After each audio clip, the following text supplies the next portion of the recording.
आप लोगों को स्वागत है हमारे यूट्यूब चैनल धीरज मेहता स्टडी क्लासेस में।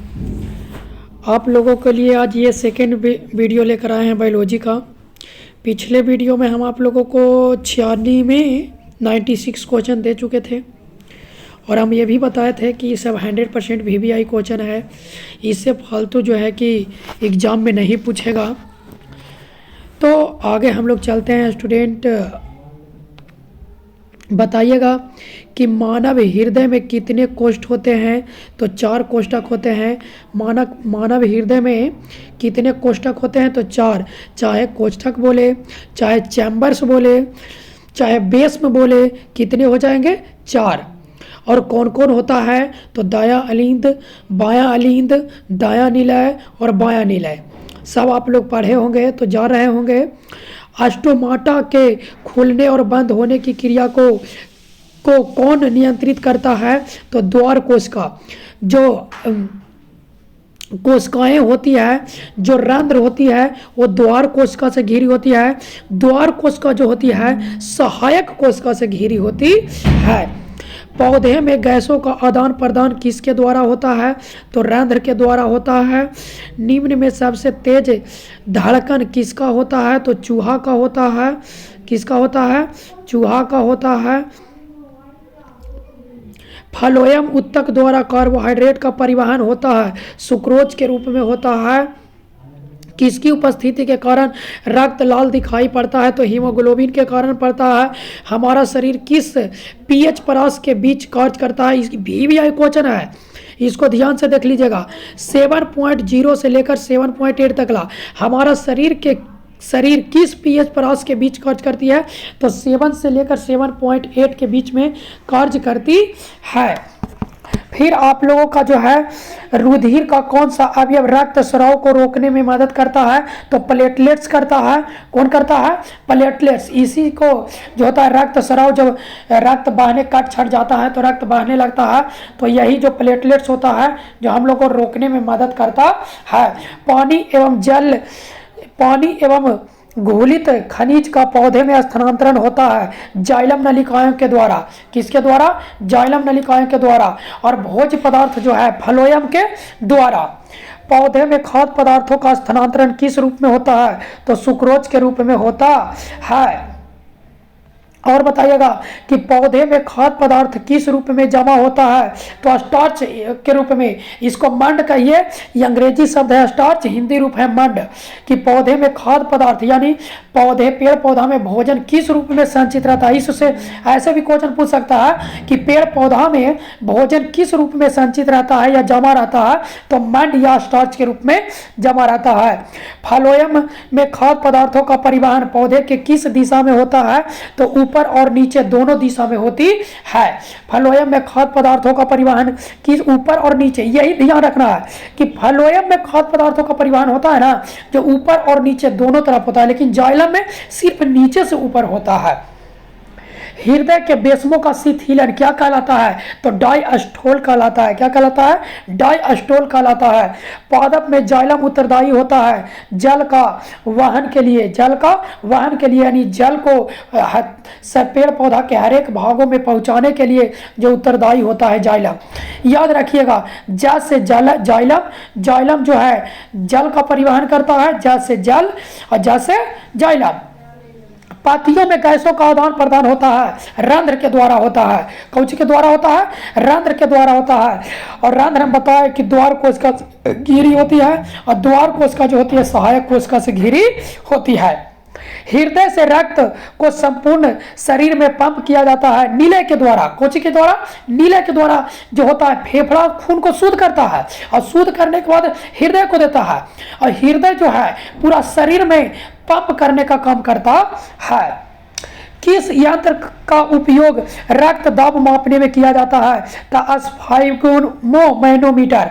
ये भी VVI क्वेश्चन है कि किस यंत्र का उपयोग रक्त दाब मापने में किया जाता है?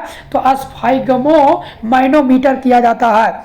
रक्त का कौन से अवयव घायल स्थान से रक्त स्राव के मार्ग को रक्त का थक्का बनाकर अवरुद्ध करता है? तो हम ऊपर भी बताएं प्लेटलेट्स। कौन सी?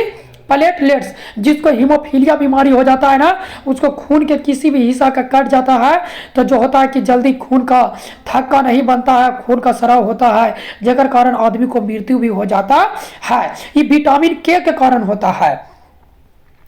पादप में फ्लोएम उत्तरदायी होता है भोजन संवहन के लिए, रक्त का थक्का बनाने में सहायक होता है रक्त बिंबाणु। रक्त को थक्का बनाने में सहायक कौन होता है? रक्त बिंबाणु। और यही पूछ देगा कि मनुष्य के शरीर में खून जमने कौन नहीं देता है? तो जो होता है हिपैरिन।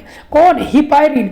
अंदर की हम बात कर रहे हैं कि अंदर जैसे खून है शरीर में तो जो है कि नहीं जमता है, तो हिपैरिन नामक पदार्थ जो होता है जो खून को जमने नहीं देता है।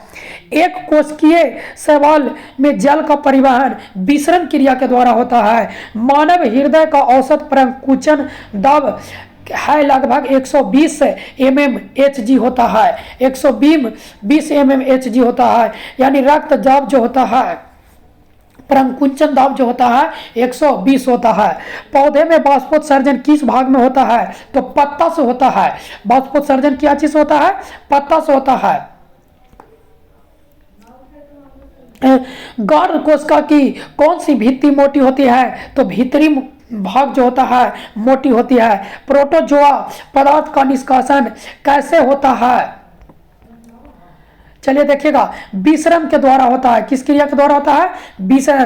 प्रत्येक वृक्क में लगभग नेफ्रॉन पाए जाते हैं 10 लाख प्रत्येक वृक्क में। और वृक्क के संरचनात्मक एवं क्रियात्मक इकाई को नेफ्रॉन कहते हैं और तंत्रिका तंत्र के रचनात्मक एवं क्रियात्मक इकाई को न्यूरॉन कहते हैं। शरीर के संरचनात्मक एवं क्रियात्मक इकाई को कोशिका कहते हैं। आगे, मूत्र में जल और यूरिया का प्रतिशत होता है 96% जो होता है जल होता है और 2% जो होती है यूरिया होती है। मूत्र का रंग पीला किसके कारण होता है? तो यूरोक्रोम के कारण। और मल का पीलापन जो बिलिरुबिन के कारण। कौन सी के कारण? बिलिरुबिन के कारण। और मूत्र का रंग पीला जो होता है यूरोक्रोम के कारण। टमाटर का रंग जो होता है लाइकोपिन के कारण। कृत्रिम वृक्क किसे कहा जाता है? तो डायलिसिस मशीन को जो होता है कृत्रिम मशीन कहा जाता है। कृत्रिम मशीन का मतलब डायलिसिस मशीन, खून को निकाल कर बाहर शुद्ध किया जाता है और फिर से शरीर में डाल लिया जाता है, उसी को हम डायलिसिस कहते हैं। कुछ पौधों में उत्सर्जी पदार्थ गाढ़े दूधिया तरल के रूप में संचित रहता है, जिसे हम क्या कहते हैं? तो लेटेक्स कहते हैं। उपचायिक क्रियाओं के फलस्वरूप उत्पन्न अवशिष्ट पदार्थों का निष्कासन कहलाता है। तो क्या कहलाता है? उत्सर्जन कहलाता है। हमारे शरीर से अवशिष्ट पदार्थ का निष्कासन क्या कहलाती है? उत्सर्जन कहलाती है। एमिनो अम्ल के विखंडन से क्या बनता है? तो अमोनिया। एमिनो अम्ल के विखंडन से क्या बनता है? अमोनिया। अमोनिया एक खतरनाक है, जो यूरिया जो होता है वो अमोनिया में परिवर्तन हो जाता है। और यूरिया से जो है अमोनिया में परिवर्तन हो जाता है। रेजिन किस पौधे का उत्सर्जी पदार्थ है? तो चीड़ जो होता है। पूछेगा कि रेजिन किस पौधे से प्राप्त किया जाएगा? तो चीड़ के पौधा से जो है रेजिन प्राप्त होता है। पादप से संचित होते हैं पत्तियों में छाल में कोशिका रिक्तियां, सभी को चुनना है। ऑप्शन से है, यानी उसमें जो भी रहेगा उसको, ये ऑप्शन से है, ये ऑप्शन वाला क्वेश्चन दिया हुआ है, इसको टेंशन नहीं लेना है। मनुष्य का प्रमुख उत्सर्जन अंग निम्नलिखित में कौन सा है? तो वृक्क है। कौन सी है? वृक्क है। सजीव जीवधारियों द्वारा किस प्रकार की नाइट्रोजनी पदार्थ का उत्सर्जन होता है? तो अमोनिया, यूरिया अम्ल, यूरिया, ये सभी जो है जो आता है सही सजीव जीवधारियों से निष्कासन होता है नाइट्रोजनी पदार्थ के रूप में, अमोनिया और यूरिया। पौधे में उत्सर्जी पदार्थ होता है गोंद, टेनिन, रेजिन, ये जो सब है जो क्या होता है? ये पौधे में उत्सर्जी पदार्थ है। ये हम लोग में उत्सर्जी पदार्थ है जो अमोनिया, यूरिया अम्ल और यूरिया। जैसे देखिए मूत्र है तो यूरिया हम लोग को उत्सर्जन कर रहे हैं ना जी, और यूरिया से कुछ बना देता है अमोनिया। कौन सी? अमोनिया। तो और जो है बाहर निकालते हैं, तो ये चीज ध्यान में रखना है। अब पौधे से उत्सर्जी पदार्थ क्या देगा? तो गोंद हो गया, टेनिन हो गया, रेजिन हो गया, ये सब पौधे का उत्सर्जी पदार्थ है। मनुष्य में वृक्क निम्न में से किससे संबंधित है? तो उत्सर्जन से संबंधित है वृक्क। कौन वृक्क के रचनात्मक क्रियात्मक इकाई है? नेफ्रॉन, हम पहले ही बता चुके हैं। मानव में डायलिसिस थैली को क्या कहते हैं? तो नेफ्रॉन कहते हैं। कृत्रिम वृक्क अवशिष्ट पदार्थों को रुधिर में अपोहन द्वारा पृथक करता है, तो नाइट्रोजन करता है। मानव गुर्दे का आकार होता है सेब के बीज का आकार होता है। मानव का जो गुर्दे होता है वो कैसा होता है? सेब के बीज का आकार होता है। कौन हेटेरोक्राइन ग्रंथि है? तो ब्रीसन है। कौन है? ब्रीसन है। मानव मूत्र में यूरिया की प्रतिशत मात्रा होती है। अभी बताएं कि जल का जो होता है 98% और ये 2% जो होता है यूरिया होती है। शरीर का संतुलन बनाए रखता है सेरिबेलम। क्या? सेरिबेलम शरीर का संतुलन बनाए रखता है, सेरिबेलम। मस्तिष्क का सबसे बड़ा भाग कौन है? तो सेरिबेलम है। मानव शरीर की सबसे लंबी कोशिका? तो न्यूरॉन यानी तंत्रिका तंत्र। कौन? तंत्रिका तंत्र। और तंत्रिका तंत्र के संरचनात्मक क्रियात्मक इकाइयों को क्या बोलते हैं? न्यूरॉन बोलते हैं। तो गड़बड़ाइएगा नहीं। मानव शरीर के सबसे लंबी कोशिका तंत्रिका कोशिका। क्या? तंत्रिका कोशिका। और तंत्रिका तंत्र के रचनात्मक और क्रियात्मक इकाइयों को न्यूरॉन बोलते हैं। तो यहाँ पे गड़बड़ाइएगा नहीं। मानव मस्तिष्क का औसत भार है 1.4 kg। मानव मस्तिष्क का भार जो होता है 1.4 kg यानी 1400 ग्राम होता है। 1400 ग्राम होता है। तंत्रिका तंत्र की रचनात्मक और क्रियात्मक इकाई को क्या कहते हैं? तो न्यूरॉन कहते हैं। ये 1.4 kg है, समझ रहे हैं? 1 किलो 400 ग्राम। यही ना समझ लीजिएगा कि केजी, यहाँ गड़बड़ाइएगा नहीं। तंत्रिका तंत्र की रचनात्मक और क्रियात्मक इकाई को क्या कहते हैं? तो न्यूरॉन कहते हैं। कौन सा अंग संवेदी ग्रंथि नहीं है? तो दिमाग जो है संवेदी ग्रंथि नहीं है। मेरु रज्जु निकलता है मेडुला से। मेरु रज्जु कहाँ से निकलता है? तो मेडुला से निकलता है। दो न्यूरॉन के संपर्क में बिंदु को क्या कहते हैं? तो सिनेप्स। यानी तंत्रिका तंत्र के मध्य खाली स्थान को क्या कहेंगे? सिनेप्स कहते हैं। देखिए यहाँ थोड़ा जो है क्वेश्चन को हम उलट के दिए हैं, लेकिन तुमको दो तंत्रिका तंत्र के मध्य खाली स्थान को क्या कहेंगे? तो सिनेप्स कहेंगे। या दो न्यूरॉनों के संपर्क बिंदु को क्या कहते हैं? तो सिनेप्स कहते हैं। पोन्स मेडुला और अनुमस्तिष्क। अनुमस्तिष्क क्या है? तो पश्च मस्तिष्क का हिस्सा है। पोन्स मेडुला और अनुमस्तिष्क जो है पश्च मस्तिष्क का हिस्सा है। तो आज भी आप लोग का स्टूडेंट इतना क्वेश्चन हो गया। इसके अब अगले वीडियो में फिर से जो है आपको मिलेगा। Thank you, thanks for watching video.